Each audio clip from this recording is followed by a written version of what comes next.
On nous donne un cube ABCDEFGH et on considère le repère de l'espace constitué par le point A et les trois vecteurs AB, AD et AE. On nous demande de déterminer les coordonnées du vecteur DF et celles des vecteurs AB et AG dans ce repère. Il y a d'autres questions que l'on traitera ensuite. Donc d'abord les coordonnées du vecteur DF. Pour déterminer les coordonnées du vecteur DF, nous allons décomposer DF dans la base AB, AD, AE. Comment on fait? On utilise la relation de Schall et on va faire apparaître dans DF, donc AB, AD, AE. Par exemple, DF égale DA plus AB plus BF. Alors DA, c'est moins AD. AB, c'est un élément de la base, donc je le laisse tel que. Et BF, c'est AE. Pourquoi BF c'est AE? Parce que ABFE est un carré. Donc DF s'écrit, si je les mets dans l'ordre, ces vecteurs AB moins AD plus AE.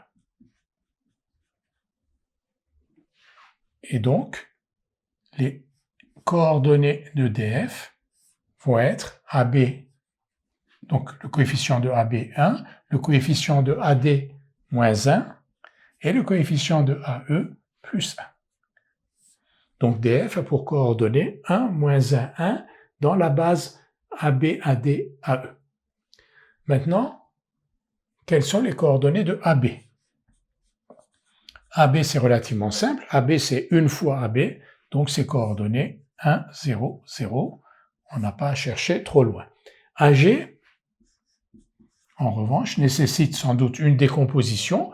Donc AG c'est AB plus BC plus CG.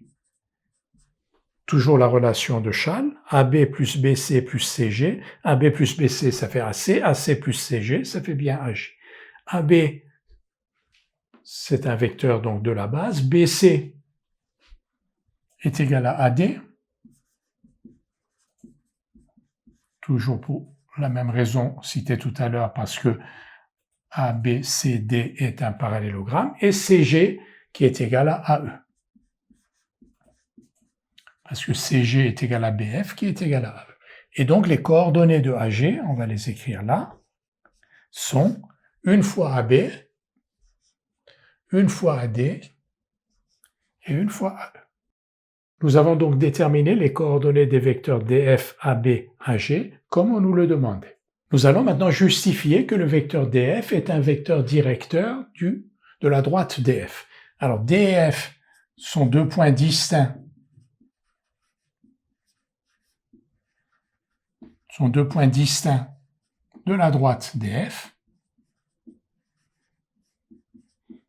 Le vecteur DF est donc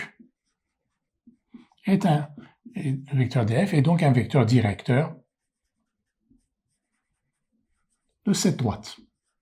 Vous savez que quand on a une droite et que l'on choisit deux points distincts A et B sur cette droite, le vecteur AB ou le vecteur BA sont des vecteurs directeurs de la droite. Et c'est le cas ici. Donc D et F sont deux points distincts qui constituent donc la droite DF, et le vecteur DF est donc un vecteur directeur de cette droite. Nous allons maintenant montrer que ABAG est une base du plan ABG. Pour montrer que ABAG est une base du plan ABG, donc,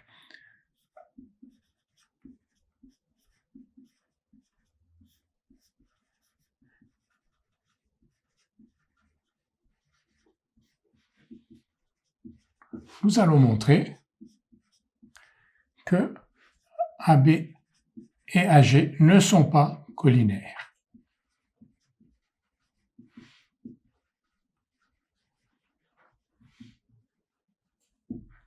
Vous avez remarqué que ABAG, donc l'origine A, l'extrémité B, l'origine A, l'extrémité B, donc ces deux vecteurs ont leur origine et leur extrémité qui sont dans ABG.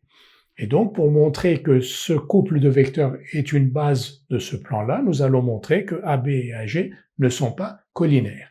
On va faire un raisonnement par l'absurde. Raisonnement par l'absurde, c'est-à-dire on va supposer qu'ils sont collinaires et on va montrer que l'on arrive à une contradiction. Donc on suppose que AB et AG sont collinaires. C'est-à-dire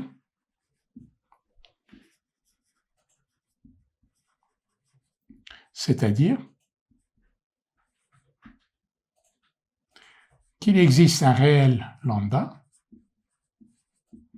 tel que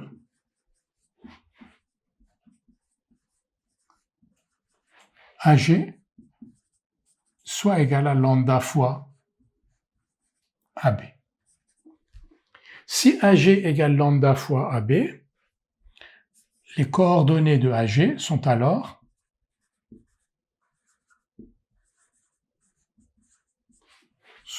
égales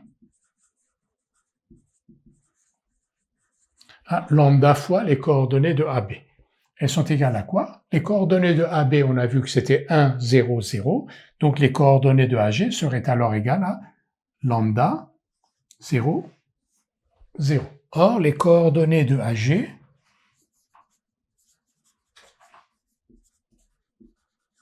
on l'a vu, sont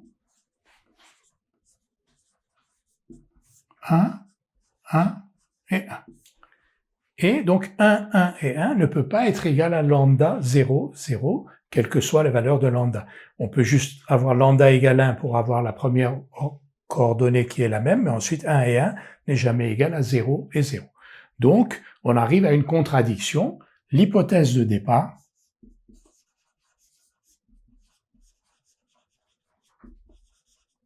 est donc fausse. Et quelle est l'hypothèse de départ? C'est que nos deux vecteurs AB et AG étaient collinaires. Donc AB et AG ne sont pas collinaires. AB et AG n'étant pas collinaires, AB et AG constituent une base du plan ABG. Nous allons maintenant montrer que le point grand M de coordonnées 1,5, 1,5, 1,5 est à la fois sur la droite DF et dans le plan ABG. Nous allons maintenant montrer que M appartient à la droite DF. Pour montrer que M appartient à la droite DF, il faut montrer, donc on va l'écrire ici,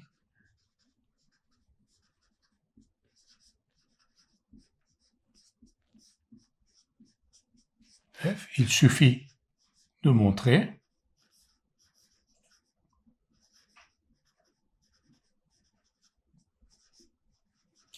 que DM est collinaire à DF. Donc on va écrire les coordonnées du vecteur DM. DM, donc xm moins xd, donc 1,5 moins 0. ym, 1,5 moins yd, donc 1,5 moins 1. Et zm, 1,5 moins 0, qui est zd. Donc dm égale 1,5 moins 1,5, 1,5, et on a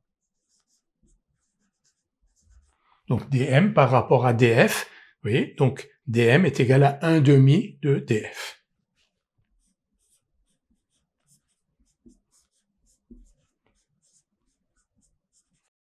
dm et df sont donc collinaires.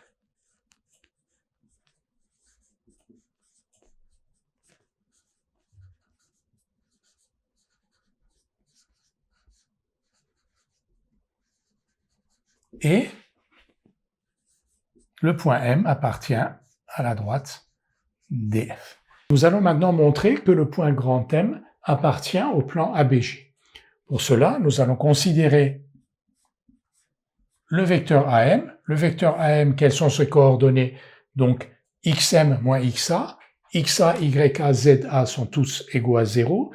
Donc, on a 1,5, 1,5 et 1,5. Et on veut montrer que AM est une combinaison linéaire de AB et de AG.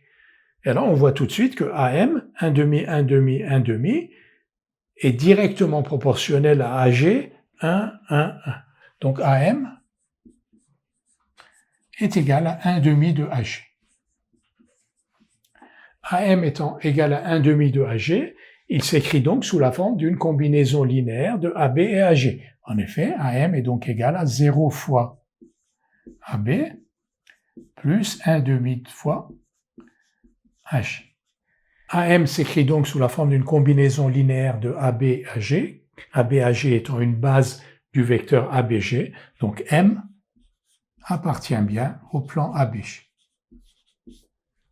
On a vu tout à l'heure que M appartenait à la droite DF, M appartient au plan ABG, donc M appartient à l'intersection de la droite DF et du plan ABG.